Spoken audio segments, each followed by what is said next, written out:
How to Succeed, or Stepping Stones to Fame and Fortune, by Orison Swett Marden. Chapter 21, Above Rubies.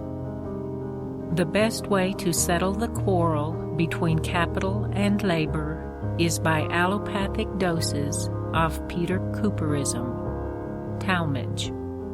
In the sublimest flights of the soul, rectitude is never surmounted, love is never outgrown. Emerson. One ruddy drop of manly blood the surging sea outweighs. Virtue alone outbuilds the pyramids. Her monuments shall last when Egypt's fall.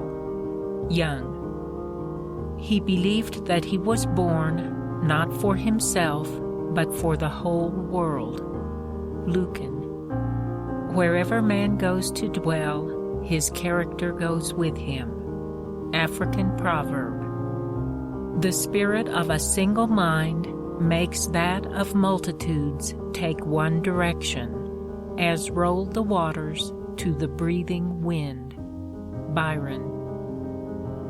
No, say what you have to say in her presence too, said King Cleomenes of Sparta, when his visitor, Anastagoras, asked him to send away his little daughter, Gorgo, 10 years old, knowing how much harder it is to persuade a man to do wrong when his child is at his side.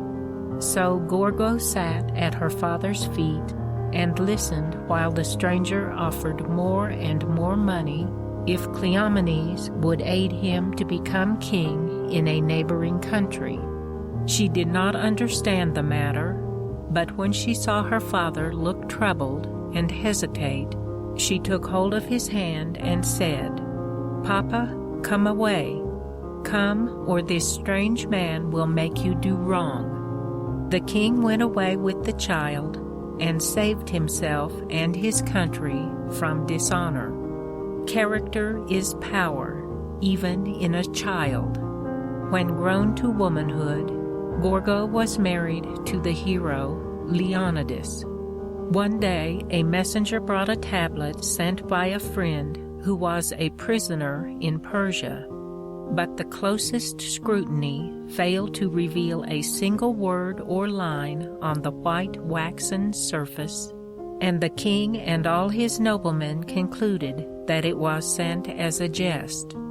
"Let me take it," said Queen Gorgo, and, after looking it all over, she exclaimed, "There must be some writing underneath the wax." They scraped away the wax and found a warning to Leonidas from the Grecian prisoner, saying that Xerxes was coming with his immense host to conquer all Greece. Acting on this warning, Leonidas and the other kings assembled their armies and checked the mighty host of Xerxes, which is said to have shaken the earth as it marched. I fear John Knox's prayers more than an army of 10,000 men, said Mary, Queen of Scotland. The man behind the sermon, said William M. Evarts, is the secret of John Hall's power.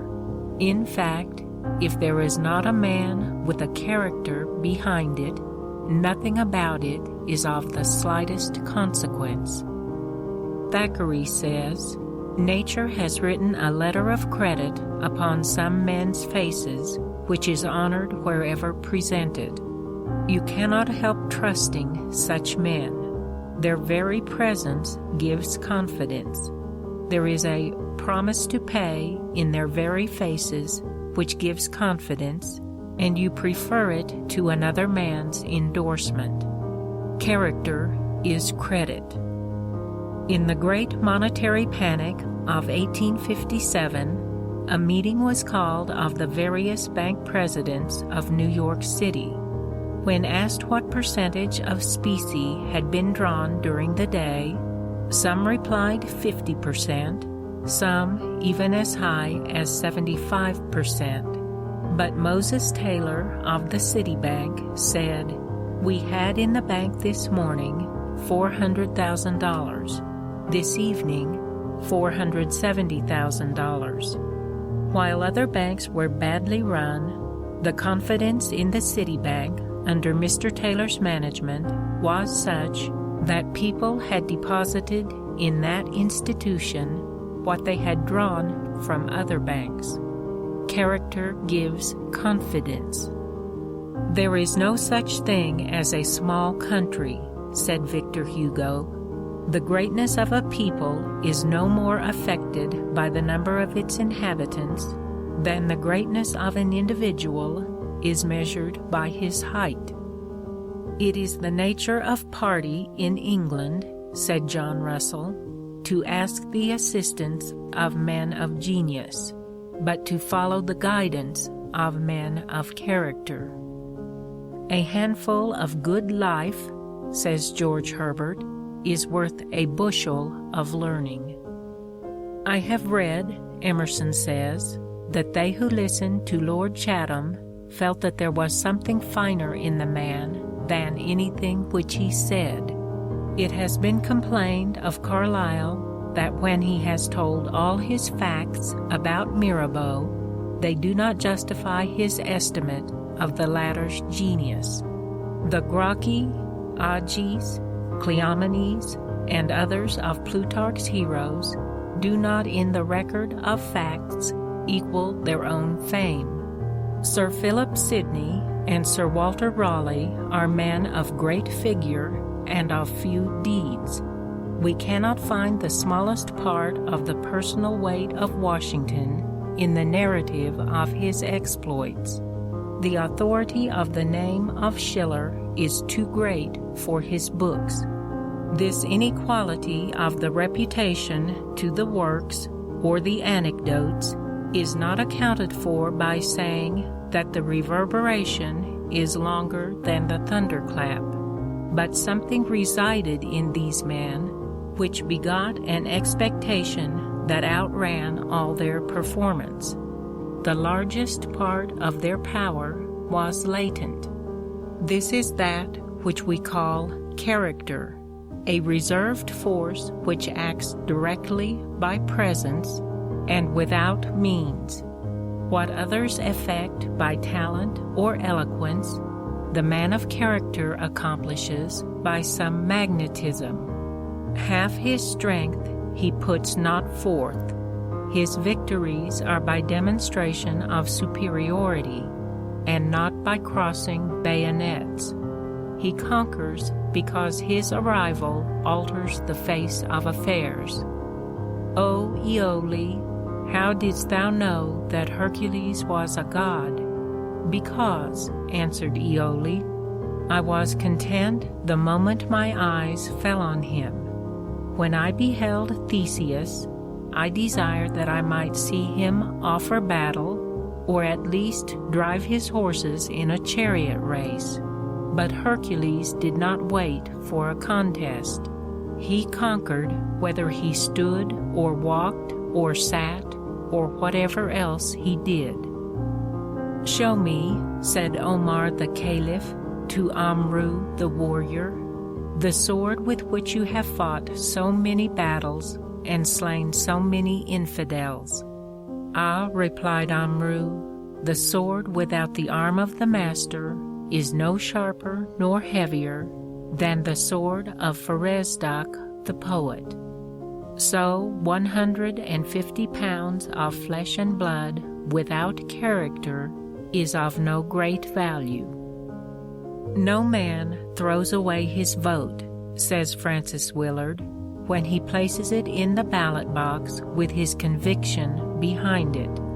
The party which elected Lincoln in 1860 polled only 7,000 votes in 1840.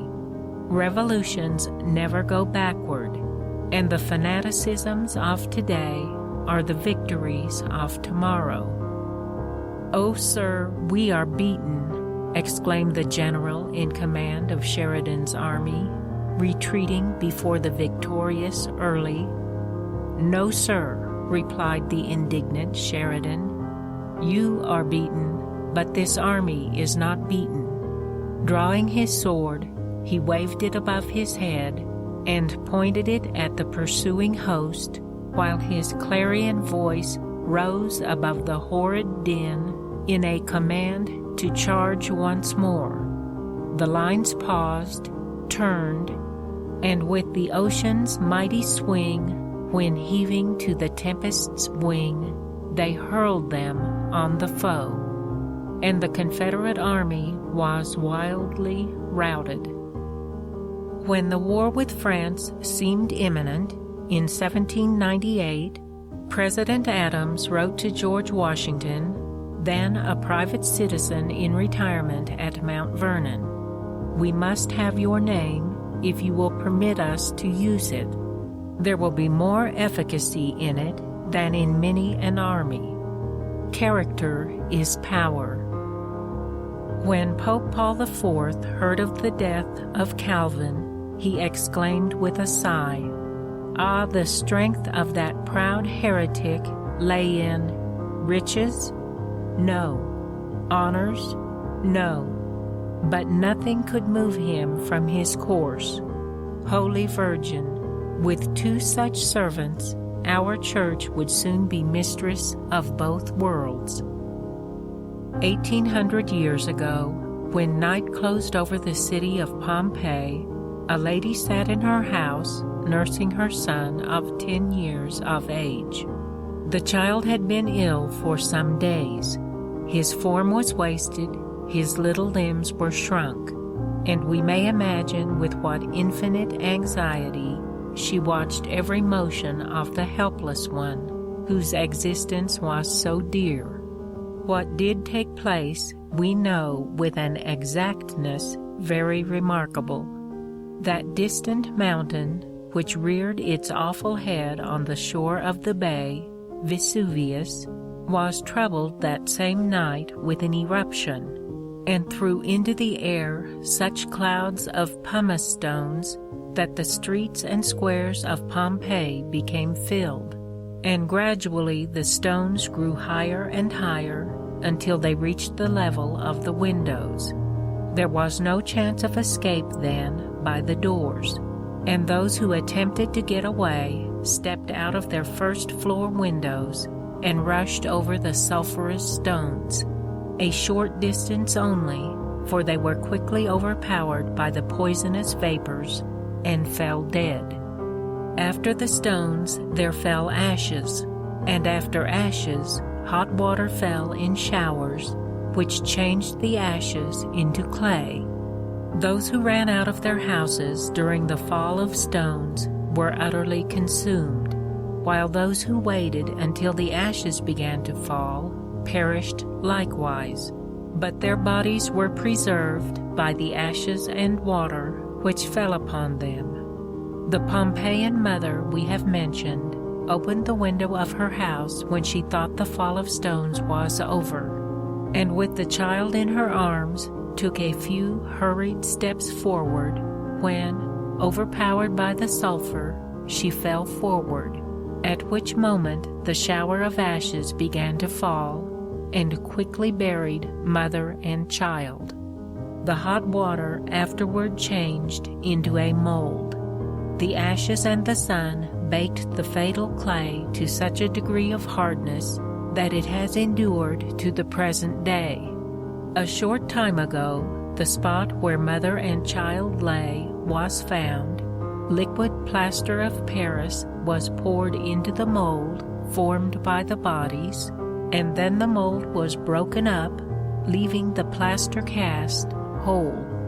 Thus, one touching incident in the terrible tragedy of 18 centuries ago has been preserved for the admiration and respect of posterity.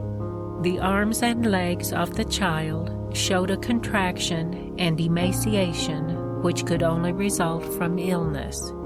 Of the mother, only the right arm was preserved. She fell upon the ashes, and the remaining portion of her body was consumed, but the right hand still clasped the legs of the child.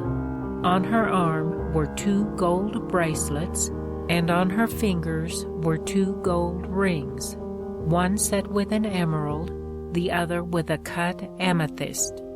This touching illustration of a mother's love now rests in the museum of the celebrated city. "I was sitting with Grant once," says General Fisk, "when a Major General entered, dressed in the uniform of his rank, who said, 'Boys, I have a good story to tell you. I believe there are no ladies present.' Grant said, 'No, but there are gentlemen present.'" Mr. George W. Childs, in referring to this trait, said, "Another great trait of his character was his purity in every way.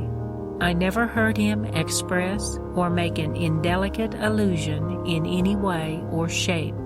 There is nothing I ever heard that man say that could not be repeated in the presence of women." The writer has heard of several incidents illustrating his answer to impure stories. On one occasion, when Grant formed one of a dinner party of American gentlemen in a foreign city, conversation drifted into references to questionable affairs, when he suddenly rose and said, "Gentlemen, please excuse me, I will retire." When Attila, flushed with conquest, appeared with his barbarian horde before the gates of Rome in 452, Pope Leo alone, of all the people, dared go forth and try to turn his wrath aside. A single magistrate followed him.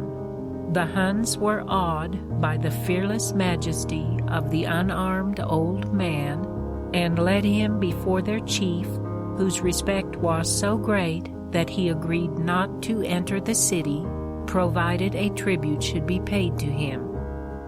Wellington said that Napoleon's presence in the French army was equivalent to 40,000 additional soldiers, and Richter said of the invincible Luther, "His words were half battles." "I know of no great men," says Voltaire, "except those who have rendered great services to the human race.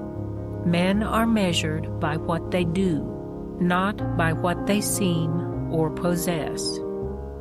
Francis Horner of England was a man of whom Sidney Smith said that the 10 Commandments were stamped upon his forehead. The valuable and peculiar light in which Horner's history is calculated to inspire every right-minded youth is this: he died at the age of 38, possessed of greater influence than any other private man, and admired, beloved, trusted, and deplored by all except the heartless and the base. No greater homage was ever paid in Parliament to any deceased member. How was this attained? By rank? He was the son of an Edinburgh merchant. By wealth? Neither he nor any of his relatives ever had a superfluous sixpence. By office? He held but one, and that for only a few years, of no influence, and with very little pay. By talents? His were not splendid, and he had no genius. Cautious and slow, his only ambition was to be right. By eloquence? He spoke in calm, good taste, without any of the oratory that either terrifies or seduces. By any fascination of manner? His was only correct and agreeable. By what was it, then? Merely by sense, industry, good principles, and a good heart, qualities which no well-constituted mind need ever despair of attaining.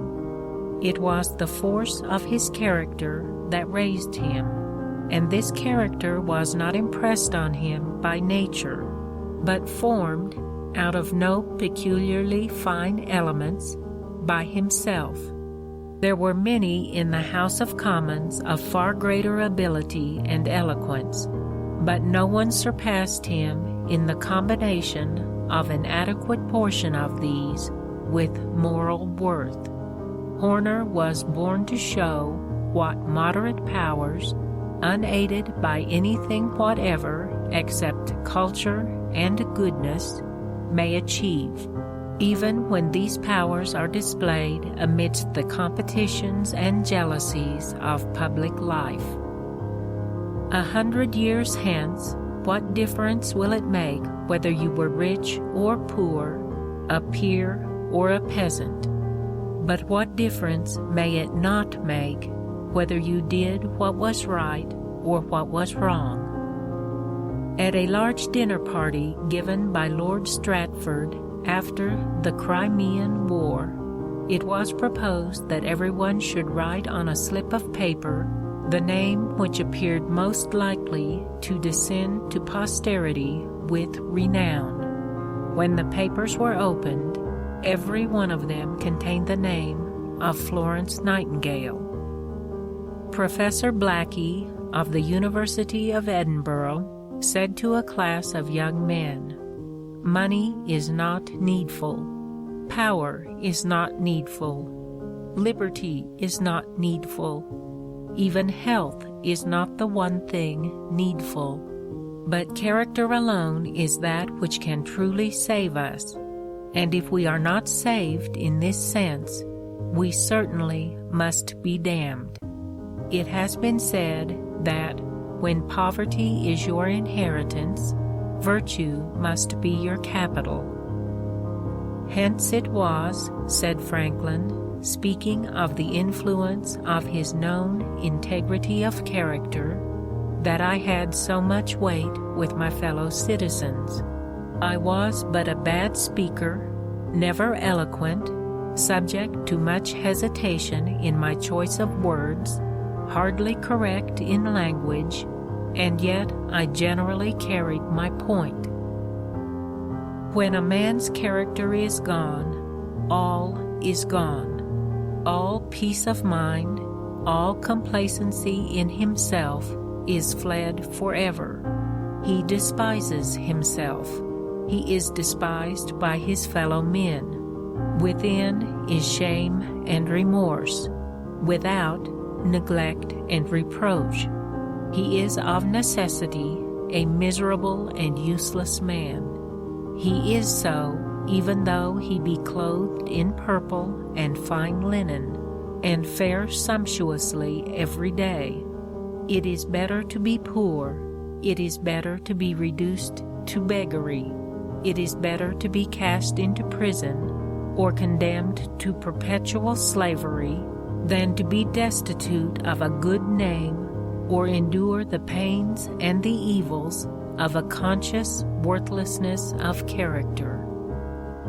The time is soon coming when, by the common consent of mankind, it will be esteemed more honorable to have been John Pounds, putting new and beautiful souls into the ragged children of the neighborhood while he mended his father's shoes, than to have sat upon the British throne.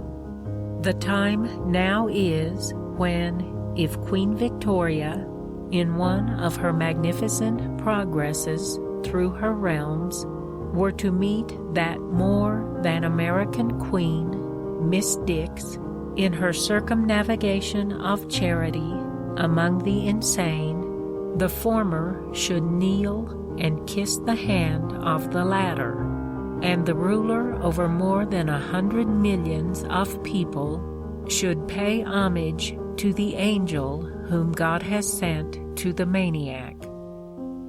At your age, said to a youth, an old man who had honorably held many positions of trust and responsibility, both position and wealth appear enduring things, but at mine a man sees that nothing lasts but character.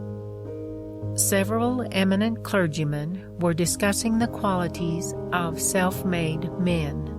They each admitted that they belonged to that class, except a certain bishop who remained silent and was intensely absorbed in the repast. The host was determined to draw him out, and so, addressing him, said, "All at this table are self-made men, unless the bishop is an exception." The bishop promptly replied, "I am not made yet."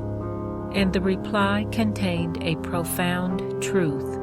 So long as life lasts, with its discipline of joy or sorrow, its opportunities for good or evil, so long our characters are being shaped and fixed. Milton said, "He who would write heroic poems must make his whole life an heroic poem." We are responsible for our thoughts, and unless we could command them, mental and moral excellence would be impossible.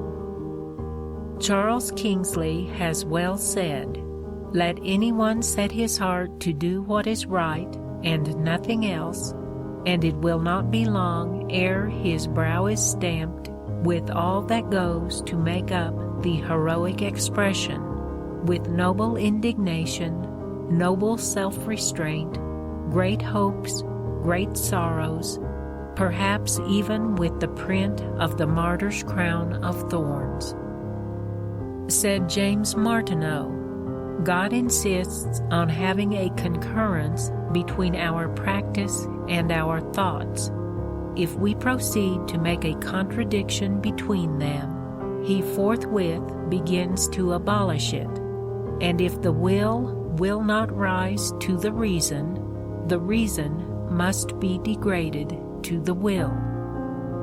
When I say, "In conducting your understanding," says Sidney Smith, "love knowledge with a great love, with a vehement love, with a love coeval with life, what do I say but love innocence, love virtue, love purity of conduct, love that which, if you are rich and great, will vindicate the blind fortune which has made you so, and make them call it justice. Love that which, if you are poor, will render your poverty respectable, and make the proudest feel that it is unjust to laugh at the meanness of your fortunes. Love that which will comfort you, adorn you, and never quit you, which will open to you the kingdom of thought and all the boundless regions of conception as an asylum against the cruelty, the injustice, and the pain that may be your lot in the world. That which will make your motives habitually great and honorable, and light up in an instant 1,000 noble disdains at the very thought of meanness and of fraud." The Arabs express this by a parable that incarnates, as is their wont, the word in the recital. King Nimrod, say they, one day summoned his 3 sons into his presence. He ordered to be set before them 3 urns under seal. One of the urns was of gold, another of amber, and the third of clay. The king bade the eldest of his sons choose among the urns that which appeared to him to contain the treasure of greatest price. The eldest chose the vase of gold, on which was written the word Empire. He opened it and found it full of blood.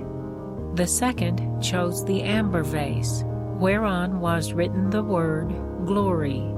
He opened it and found it contained the ashes of the great men who had made a sensation in the world.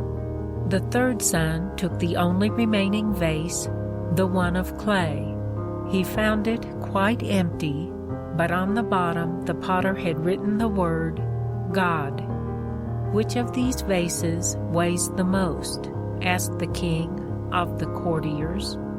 The men of ambition replied it was the vase of gold, the poets and conquerors the amber one, the sages that it was the empty vase, because a single letter of the name of God weighs more than the entire globe.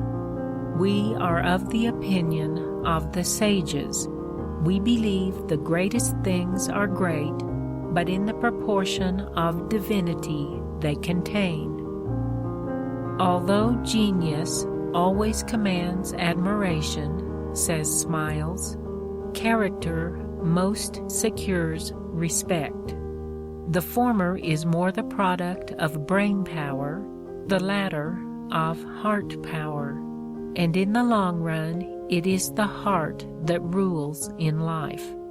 Men of genius stand to society in the relation of its intellect, as men of character of its conscience, and while the former are admired, the latter are followed.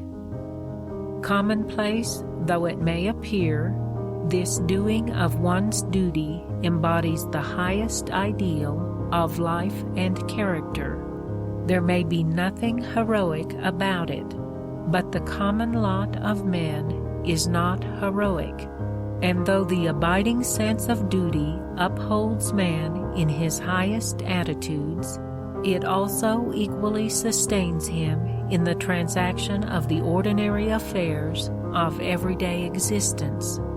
The most influential of all the virtues are those which are the most in request for daily use.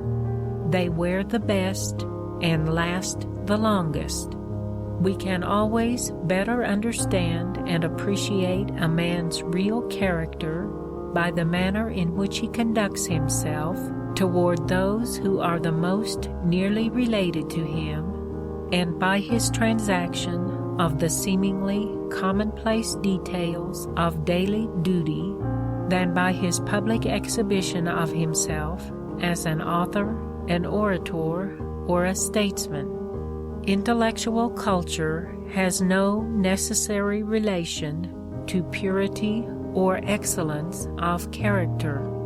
On the contrary, a condition of comparative poverty is compatible with character in its highest form. A man may possess only his industry, his frugality, his integrity, and yet stand high in the rank of true manhood.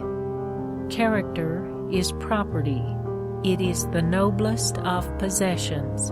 It is an estate in the general goodwill and respect of men, and they who invest in it, though they may not become rich in this world's goods, will find their reward in esteem and reputation fairly and honorably won. Without principles, a man is like a ship without rudder or compass, left to drift hither and thither with every wind that blows. What a contrast is afforded by the lives of Bacon and More. Bacon sought office with as much desire as More avoided it. Bacon used as much solicitation to obtain it as More endured to accept it, and each, when in it, was equally true to his character. More was simple, as Bacon was ostentatious. More was as incorruptible as Bacon was venal. More spent his private fortune in office, and Bacon spent the wages of corruption there. Both left office poor in worldly goods, but while More was rich in honor and good deeds, Bacon was poor in everything, poor in the mammon for which he bartered his integrity, poor in the God for which he sacrificed his peace, poor in the presence of the worthless, covered with shame in the midst of the people, trusting his fame to posterity, of which posterity is only able to say that the wisest of men was adviser to the silliest of kings, yet that such a king had a sort of majesty when morally compared with the official director of his conscience. Both More and Bacon served each a great purpose for the world. More illustrated the beauty of holiness. Bacon expounded the infinitude of science. Bacon became the prophet of intellect, More the martyr of conscience. The one pours over our understandings the light of knowledge, but the other inflames our hearts with the love of virtue. All have read of the proud Egyptian king who ordered a colossal staircase built in his new palace and was chagrined to find that he required a ladder to climb from one step to the next. A king's legs are as short as those of a beggar. So too, a prince's ability to enjoy the pleasures of life is no greater than that of a pauper. All that is valuable in this world is to be had for nothing. Genius, beauty, health, piety, love are not bought and sold. The richest man on earth would vainly offer a fortune to be qualified to write a verse like Milton or to compose a melody like Mozart. You may summon all the physicians, but they cannot procure for you the sweet, healthful sleep which the tired laborer gets without price. Let no man, then, call himself a proprietor. He owns but the breath as it traverses his lips, and the idea as it flits across his mind. And of that breath he may be deprived by the sting of a bee, and that idea, perhaps, truly belongs to another. We live in deeds, not years, in thoughts, not breaths, in feelings, not in figures on a dial. We should count time by heart throbs. He most lives who thinks most, feels the noblest, acts the best, and he whose heart beats quickest lives the longest. End of chapter 21. Recording by Lucretia B.